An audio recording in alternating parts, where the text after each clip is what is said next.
The instructors announced the new survival module early in the morning, just as the rising sun cast thin, sharp lines of golden light across the training valley.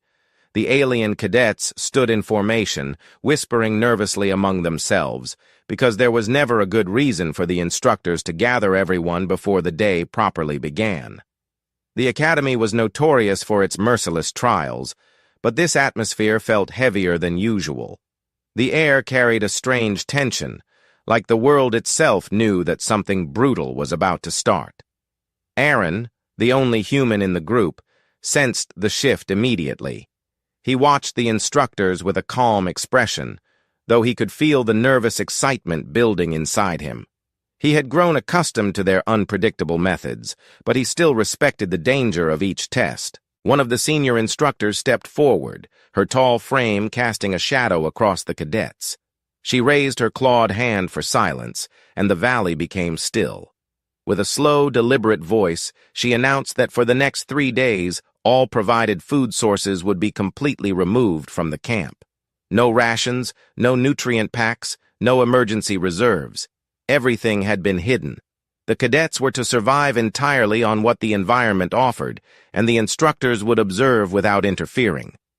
The murmur that followed her statement spread like a trembling wave. Some cadets instinctively checked their belts, hoping to find a forgotten snack or compressed bar. Others looked toward the forest beyond the ridge, knowing that the local plants were considered inedible for their species. Aaron did not move. He simply studied the valley, already piecing together the situation. While panic quickly took hold among the alien cadets, Aaron felt a peculiar sense of familiarity wash over him. On Earth, periods of scarcity were woven into the history of every culture. He remembered stories of sailors fermenting vegetables during long voyages, farmers drying herbs to survive harsh winters, and explorers roasting tough roots to make them edible. The instructors assumed the region was barren, but to Aaron, nothing about a landscape was ever truly empty. Even the most hostile environments hid something useful for those who knew how to look. His pulse remained steady as he waited for the commotion to settle.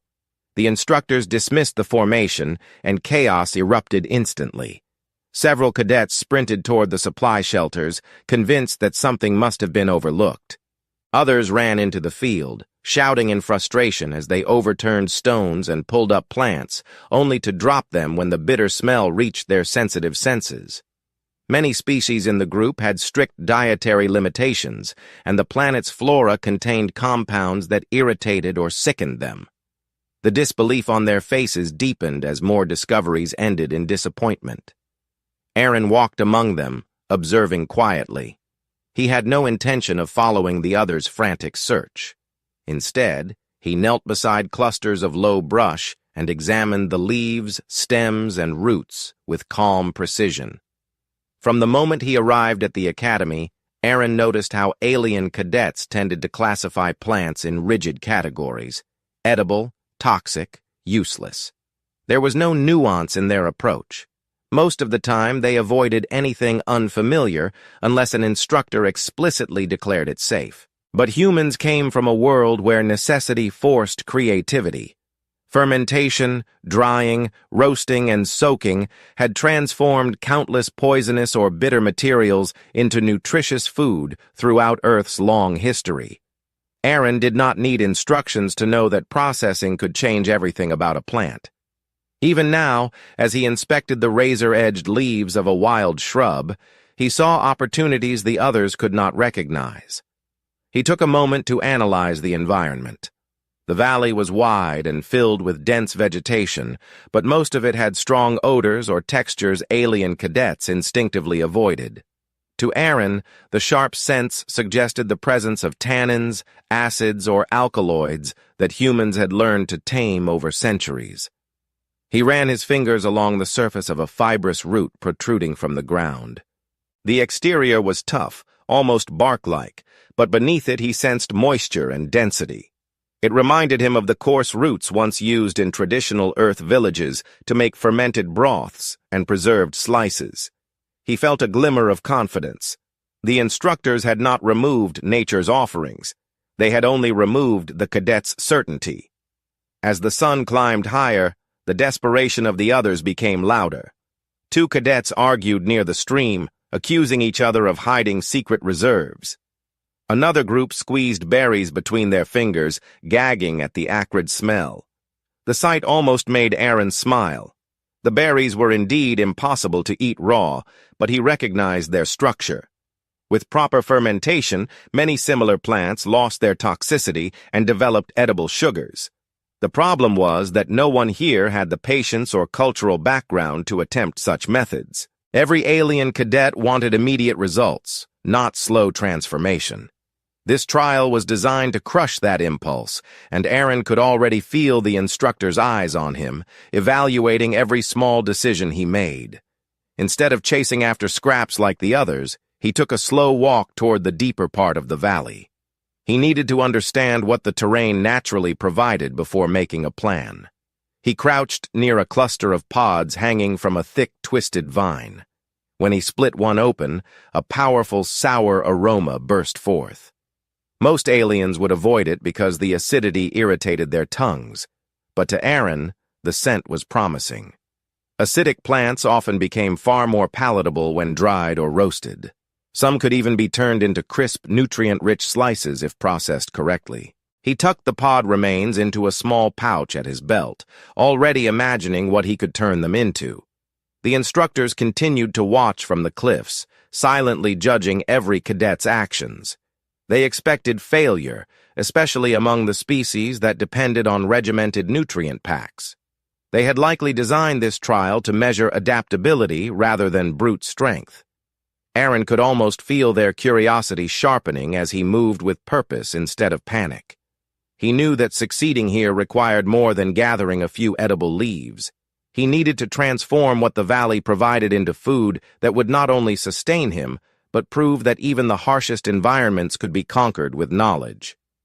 When dusk approached, the cadets returned to camp empty-handed, exhausted, and demoralized.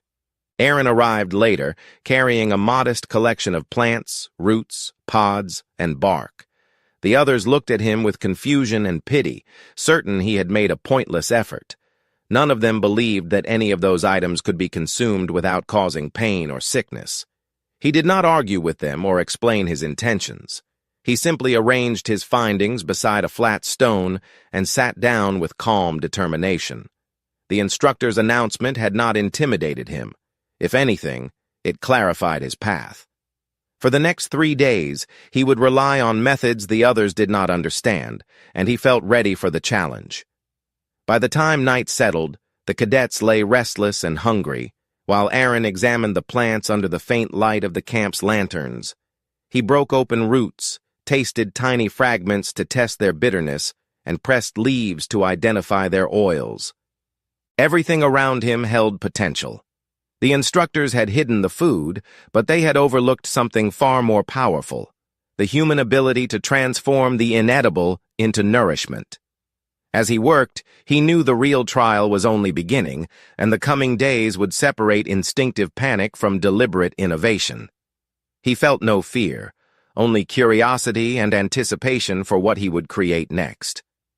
When dawn broke over the valley, Aaron was already awake, kneeling beside the small pile of plants he collected the previous evening. The cold morning air sharpened his senses, and the faint mist drifting over the ground made the valley look almost untouched, as if no one had spent the night in restless hunger. He felt a quiet determination settle inside him.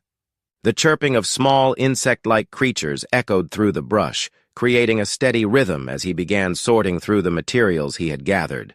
Each piece had a different texture, scent, and potential. He knew that the instructors had designed this trial to push the cadets beyond brute force survival. For him, this meant reading the environment correctly and transforming what the valley offered rather than attempting to endure hunger. The alien cadets around the camp looked hollow-eyed and exhausted from their fruitless search the day before. Some sat hunched over, their hands pressed to their stomachs, while others stared suspiciously at the plants in Aaron's possession. A few whispered among themselves, convinced that he was wasting time. He ignored the looks and the murmurs. Hunger often drove individuals toward fear or impatience, but for him, hunger was simply another variable to manage. He ran his fingers over a long, twisted root and felt its dense weight. When he snapped it cleanly in half, the interior revealed a pale, starchy flesh that released a sharp, almost medicinal scent. This intrigued him. Strong aromas usually indicated compounds that could be processed or neutralized through methods earth cultures had used for centuries. He took a small fragment and pressed it against his tongue, letting the bitterness spread.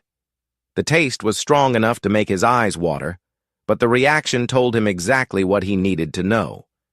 The bitterness came from heat-sensitive compounds, which meant roasting or prolonged soaking could soften or break them down. He placed the root aside with a small sense of victory forming inside him. If he managed the process correctly, this plant alone could provide a stable carbohydrate source for days. The cadets had labeled these roots as inedible for generations, simply because no one had attempted to understand them. He felt a quiet thrill at the idea of being the first. Next, he examined the pod split open from the vine he found deeper in the valley. The sourness that burst from it last night had faded slightly, leaving behind a tangy, almost citrus-like scent. He lifted one of the seeds and pressed it between his fingers. The oily residue coated his skin, confirming his suspicion that the pod's acidity came from natural fermentation precursors. To many species in the camp, that acidity was unbearable, but to him, it was a familiar sign of potential transformation. Acidic pods, when processed correctly, often produced stable, energizing foods. He sliced a small piece of the pod's inner flesh with the tip of his blade and let it rest on his tongue for only a moment. The shock of sour intensity hit immediately, but beneath it, he detected faint sugars. This was promising. Sugars could feed fermentation, making the plant far more valuable than anyone realized. He continued sorting through the plants, moving with a combination of patience and instinct. The slender leaves he examined next had a waxy coat that released a pungent herbal smell when pressed. The oils were too strong to consume directly, but he recognized the plant as something similar to one of Earth's wild herbs used for seasoning after being roasted and crushed. These leaves could become flavoring or even a mild preservative. The idea of creating not only food but seasoned food amused him, though he kept the thought to himself. The cadets around him would never believe such plants could become anything more than irritants. As he worked, he became increasingly aware of the instructors watching from the ridge. He could not see them clearly from where he sat, but he felt their presence like a weight on his back. They were studying him with the same intensity he used when analyzing each plant. He wondered if the instructors expected his approach, or if they assumed he would fall into the same trap as the others: panic, exhaustion, or aimless searching. He continued working without looking their way, unwilling to give them the satisfaction of acknowledging their scrutiny. When he finally rose to his feet, he carried a carefully selected bundle of roots, pods, and leaves. The next step required finding a workspace away from the anxious cadets.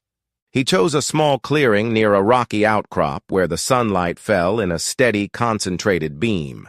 This spot would help him identify which plants reacted positively to heat and which required fermentation or soaking instead. He arranged each item neatly on a flattened slab of stone and began slicing thin layers from the roots.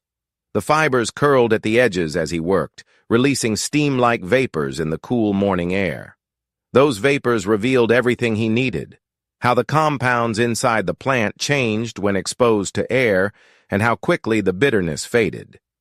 He held a slice between his fingers and noticed how the color shifted from pale cream to a light gold after only a few minutes in the sun. That was a good sign. Plants that oxidized slowly were usually safe after moderate processing. Plants that oxidized quickly tended to contain irritating compounds that needed additional steps. He categorized each root slice accordingly, using small stones to keep the pieces separated. Every moment of analysis felt like piecing together a puzzle he had been preparing for since childhood. Next, he dealt with the pods. Their acidity fascinated him more than anything else he gathered. He scraped out the pulp and spread it thinly across the rock surface to observe how quickly it dried. The pulp's moisture evaporated faster than expected, leaving behind a sticky sheen. That meant the pulp contained enough sugar to ferment rapidly. He collected the seeds and inspected them one by one. Their oily coating was thick, but the seeds themselves held a firm structure he could potentially soften through controlled fermentation. While he worked, two cadets approached out of curiosity. They watched him slice and examine the plants in silence, their expressions tense. One of them finally spoke, asking if he genuinely believed anything in front of him could become edible. Aaron did not look up from his work as he answered calmly. He explained that plants were only useless to those who did not understand them. To him, every plant had a story and a process that could reveal its value. The cadets found no comfort in his explanation and soon walked away, muttering that hunger was already affecting his judgment. He paid them no attention. He was not trying to convince anyone. His goal was survival through knowledge, not reassurance. As midday approached, the sunlight grew stronger, and the subtle changes in the sliced roots revealed which pieces would require roasting, which would need soaking, and which could be fermented. The pods reacted beautifully to the heat, becoming slightly darker and releasing more of their natural aroma. The acidity softened just enough to confirm that the first stage of processing would work. He felt a small wave of satisfaction, knowing he had identified the foundation of a nutritional plan. By the time he finished, he had organized everything into clear categories, each one tied to a different transformation method. The cadets nearby still looked hopeless and confused, unable to imagine how his careful preparation could lead to actual food. He did not respond to their frustration or their disbelief. Instead, he gathered his materials and carried them back to camp with steady, purposeful steps. His mind was already shifting toward the next phase, fermentation. What the instructors intended as a starvation challenge was becoming something entirely different in his hands. He would not simply survive these days, he would reshape the meaning of food on this planet. Aaron returned to the clearing he selected the day before, carrying the carefully sorted roots, pods, and leaves in a tightly bundled cloth. The morning sun had risen high enough to warm the stone outcrop, and the air carried a dryness that would help him prepare what he needed.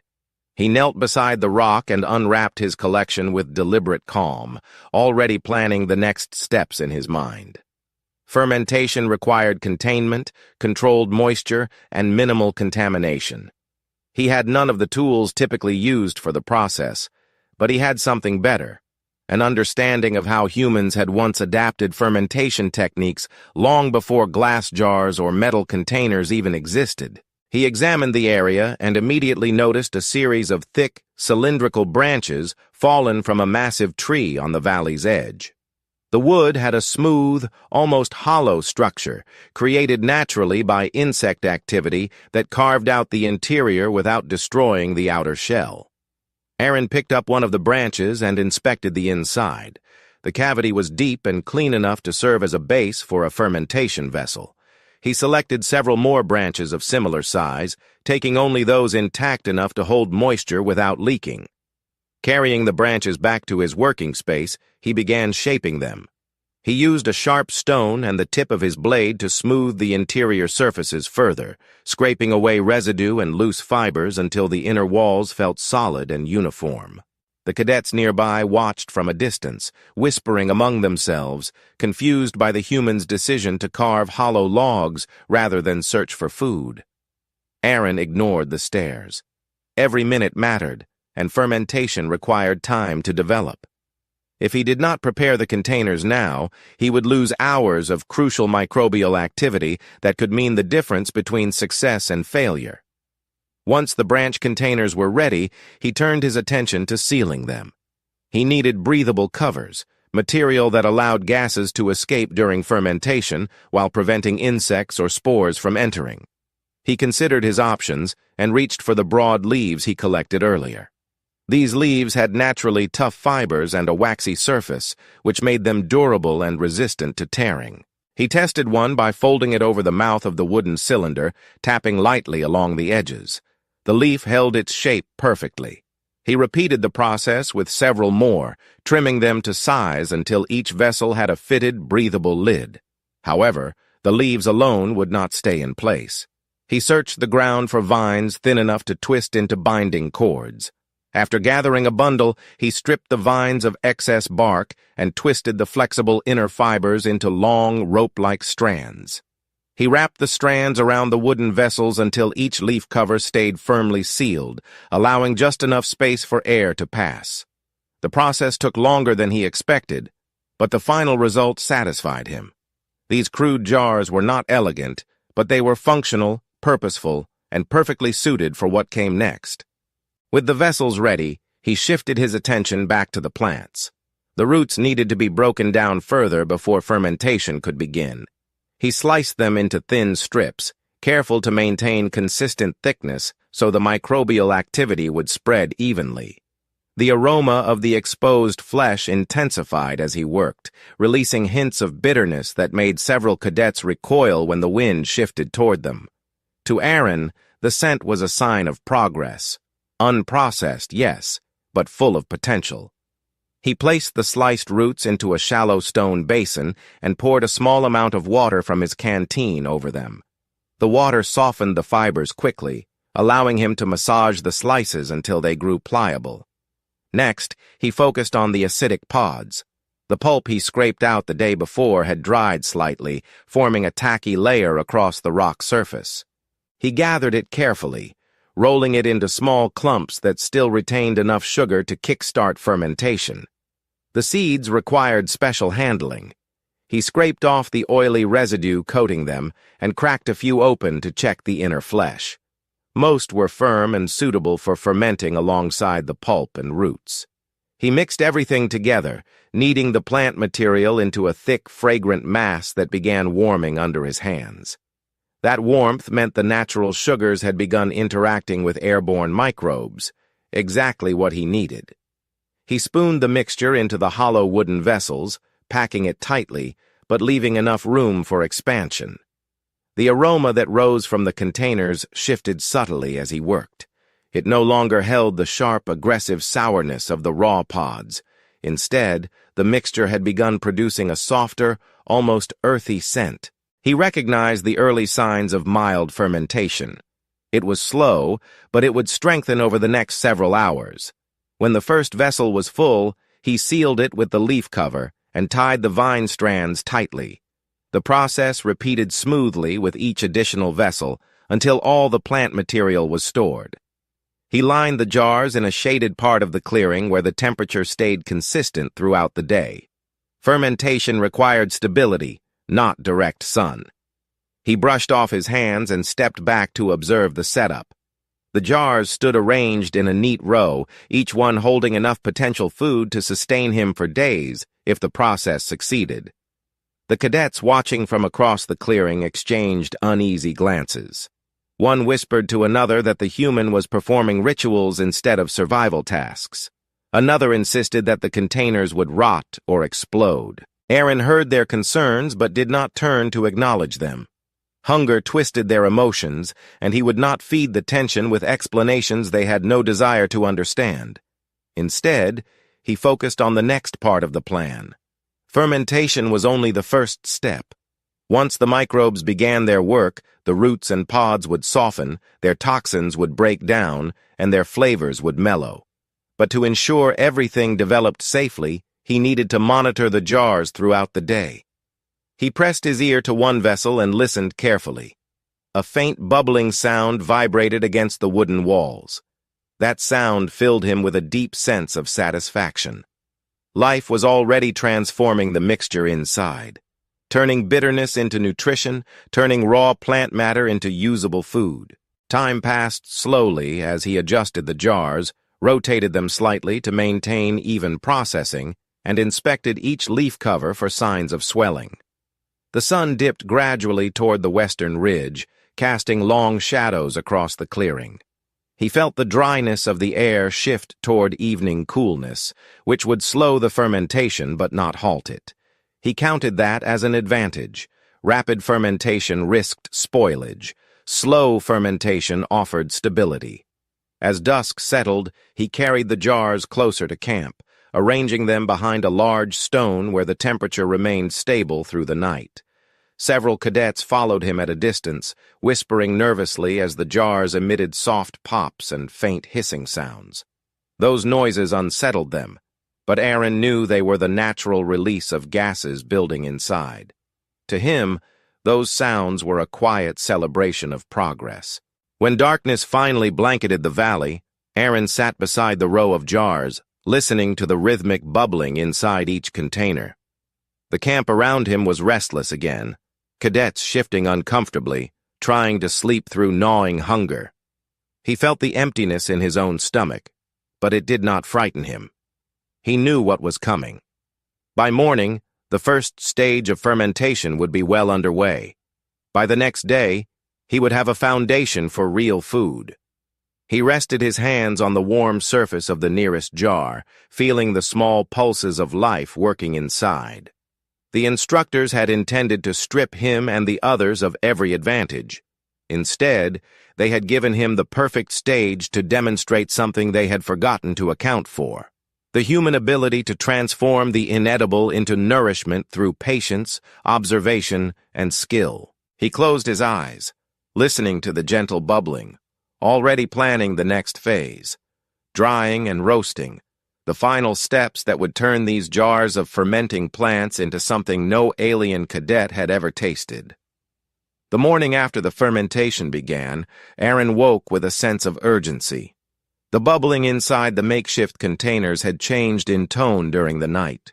He could hear the difference even before he reached them. The jars produced a deeper, more active sound, a sign that the microscopic life inside had accelerated its work. He knelt beside the row of vessels, pressing his palm lightly against each wooden cylinder. The warmth they emitted confirmed his expectations. The fermentation was progressing, transforming the harsh raw plants into softer, safer material. He untied the bindings around the first jar and slowly lifted the leaf cover, letting the steam rise into the morning air. The aroma was sharp, but no longer aggressive. It carried a mild sweetness mixed with earthy undertones. This was exactly what he hoped for. He examined the contents more closely. The once rigid strips of root had softened and absorbed moisture evenly. The pod pulp had broken down into a malleable paste with streaks of darker color where sugars had begun to caramelize slightly. The seeds, once firm and oily, had expanded and split open, releasing their inner flesh. Everything inside the vessel had changed structure, as if the valley's plants were shedding their wild nature and offering something more cooperative in return. Aaron stirred the mixture gently with a carved stick, observing how easily the fibers separated. The bitterness he tasted earlier would now be less dominant. But fermentation alone was not enough. He needed to complete the transformation through drying and roasting before the food could be safely consumed. He sealed the jars again to let them rest for a few more hours and began preparing the drying racks. He walked toward the grove where he found the hollow branches the day before. The trees there grew long, flexible limbs that bent under their weight without breaking. He cut several of the thinner branches and carried them back to his working area. He stripped off the leaves and bark, leaving smooth, flexible rods that he could weave into a frame. He stuck 4 sturdy rods into the ground and tied them together at the top with twisted vine strands, creating an elevated triangle. Then he added 2 more sets of rods on the sides, forming a flat surface. He wove smaller branches across the frame, creating a rough lattice that allowed airflow from all directions. By the time he finished, the drying rack stood firm and wide enough to hold several layers of sliced food. The sun had risen higher, warming the air and creating ideal drying conditions. The alien cadets watched him silently from a distance, worn down by hunger. Some leaned against rocks, struggling to stay upright. Others stared at the rack with suspicion, convinced that nothing edible could come from the tasks he performed. Aaron did not address them. He could sense the tension building, but he knew the only answer he could offer would be the finished food itself.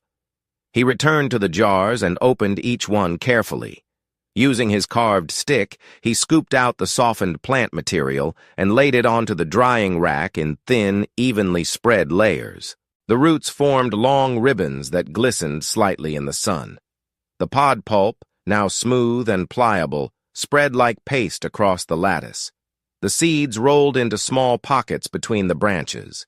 As the sunlight touched them, he could see vapor rising faintly, carrying away the excess moisture. This stage would allow the structure of the plants to stabilize, preparing them for the final roasting phase. The wind picked up throughout the morning, which helped the drying process. Aaron rotated the layers occasionally so that each piece received equal exposure to the warm air. He pressed down gently on the root slices, checking their firmness.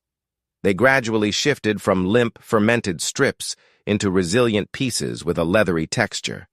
This was a promising sign. Properly dried roots would roast evenly and develop a mild, nutty flavor. The pod pulp dried more slowly, but he recognized the transformation immediately. As the moisture evaporated, the pulp formed thin, brittle sheets that hardened at the edges.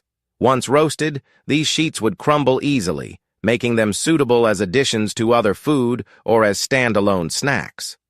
By midday, the sun was at its peak, radiating enough heat to warm the stones around him. Aaron knew he could use this intense heat to his advantage. He began preparing a roasting surface by gathering flat stones and arranging them in a circle. He stacked smaller stones beneath them to angle the upper stones toward the sun, creating a natural reflector. When the sun's rays struck the stones, the surfaces grew hot enough that he could barely touch them without burning his fingertips. He tested the heat by placing a small piece of dried root onto the stone. Within moments, the root released a faint aroma reminiscent of roasted grains. Satisfied, he removed the root slice and returned to the drying rack. He gathered the first batch of dried material and carried it to the roasting stones. He placed each piece carefully, ensuring they did not overlap. The stones radiated a steady heat that roasted the roots slowly, allowing the flavors to develop without burning.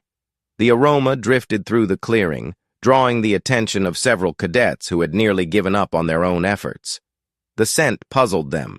It was warm, slightly sweet, and surprisingly pleasant. Some cadets stepped closer, unable to hide their curiosity. Aaron felt their eyes on him but kept working with focused patience. As the roots roasted, their color deepened from pale gold to a richer brown. He flipped them occasionally using a thin branch, watching as steam escaped in tiny bursts. The transformation fascinated him. Nature always offered subtle signals during cooking, and he had learned to read those signals long before arriving at the academy. When the roots reached the perfect texture, crispy on the edges, firm at the center, he removed them from the stones and set them aside to cool. Next, he turned to the pod pulp sheets. These required a different method. He placed the brittle sheets directly onto the hottest stones, allowing them to blister slightly. The heat caused the sugars within the pulp to caramelize, creating dark lines across the surface. The aroma that rose from the caramelizing pulp was even stronger than that of the roasted roots. It was sweet, tangy, and unexpectedly inviting. A few cadets gasped softly, unable to reconcile the scent with the plants they once believed were dangerous. Finally, he roasted the seeds. These roasted quickly due to their small size and natural oils. As they heated, they popped open even further, releasing tiny bursts of aroma. Once finished, they resembled small, nut-like pieces with a charred exterior and a softer interior. He poured them into a small cloth pouch and shook it gently to remove loose fragments. The afternoon drifted by as he worked. The sun gradually lowered, softening the intensity of the heat, but by then he had already completed the bulk of the roasting. His collection of transformed food grew into a small pile beside him. Each type of roasted material held a unique texture and scent. Some pieces looked like crisp vegetable strips. Others resembled brittle chips. The seeds looked like trail snacks. He examined everything carefully and nodded to himself. The transformation was complete. He returned to the drying rack to collect the last pieces and spread them out beside the roasted pile. The final product looked nothing like the plants he had gathered earlier. The roots no longer appeared tough or bitter. The pod sheets no longer held the unbearable acidity. The seeds no longer gleamed with their oily coating. Everything now carried the unmistakable signs of edible food processed through human ingenuity. Several cadets approached him hesitantly. Hunger had eroded their pride, leaving them desperate for anything that resembled sustenance. One asked him, in a weak voice, if the food was safe. Aaron looked up at the cadet and answered calmly that the plants had been transformed through fermentation, drying and roasting, stripping away the harmful elements and enhancing the nutritious ones. The cadet stared at the roasted roots, as if witnessing an impossible miracle. Aaron gathered the roasted pieces and arranged them neatly onto a large leaf. He knew the food was safe, but the final test would come soon, when he tasted it himself. The instructors still watched from the ridge, silent and unreadable. He could feel their anticipation growing as the sun dipped toward the horizon. He picked up one of the cooled root slices and held it between his fingers. The texture felt firm and crisp, perfectly roasted. He took a slow bite. The crunch echoed softly in the clearing. The flavor surprised even him, a mild sweetness mixed with a faint earthy note, entirely free of bitterness. The cadets who had gathered around him stared in stunned silence as he chewed thoughtfully. The instructors had expected hunger to break him. Instead, he had created food in a place where no one believed food could exist. He swallowed and looked at the roasted pile again, realizing that the final step was complete. Night approached, and the valley cooled. Aaron gathered the food and wrapped it securely in cloth. Tomorrow would bring the moment that changed everything, feeding the class and shocking the instructors with what he had accomplished. The night was colder than the previous ones, and Aaron could feel the chill settling into his bones as he sat beside the neatly wrapped bundle of food he created. He remained awake longer than usual, listening to the restless movements across the camp. Hunger had turned the cadet's sleep into something fragile and uneasy. Every few minutes he heard someone shift or groan softly. He understood their struggle, but he also knew that the coming morning would change the situation entirely. When he finally lay down, he rested his hand on the cloth bundle as if protecting it. The work he completed over the last 2 days would soon be tested not just by his own body, but by the entire class and the instructors who had designed this harsh trial. At the first sign of dawn, he rose and stretched quietly. The sun climbed slowly over the ridge, painting the valley in a pale golden light that revealed every tired face around him. The cadets looked even weaker now, their movements slow and hesitant. A few looked at him with a mixture of hope and doubt, unsure whether the food he prepared could truly sustain them. He understood their hesitation, yet he carried no frustration. He had chosen this path of transformation intentionally. He knew the process, trusted it, and believed the results would speak for themselves. He carried the cloth bundle toward the center of the camp.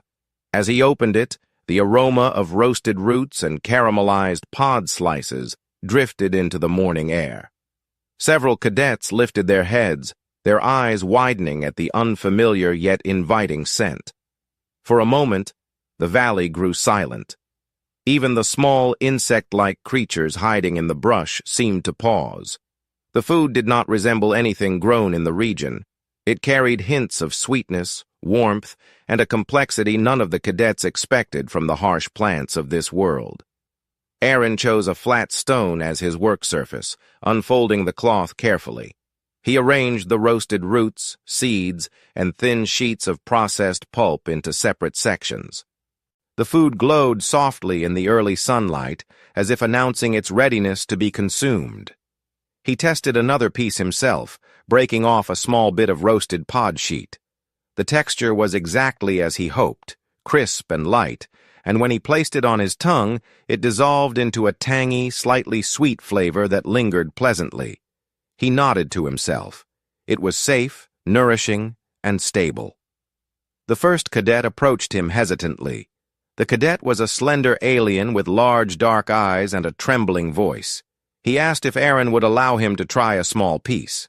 Aaron gave a short nod and handed him a thin roasted root slice. The cadet sniffed it cautiously, the scent triggering confusion more than fear.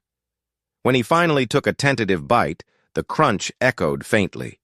His expression changed instantly. Surprise cut through the exhaustion clouding his face. He swallowed and looked at Aaron with a mix of disbelief and gratitude. The cadet reached for another piece without hesitation. That simple act shattered the barrier holding the rest back. More cadets approached, some barely able to stand upright, others clutching their hands nervously as if afraid the food would vanish before reaching them.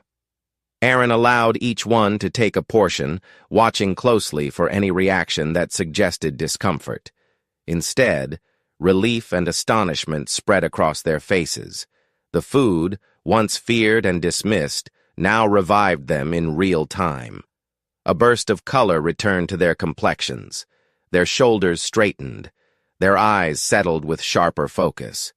As more cadets gathered around him, the instructors finally descended from the ridge.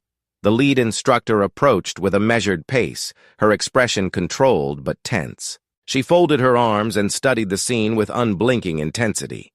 The other instructors stood behind her, equally silent. None of them spoke at first. They simply observed the cadets eating the food Aaron prepared. After a long pause, the lead instructor asked Aaron how he achieved this transformation. Her tone was neutral, but he could sense the shock beneath it.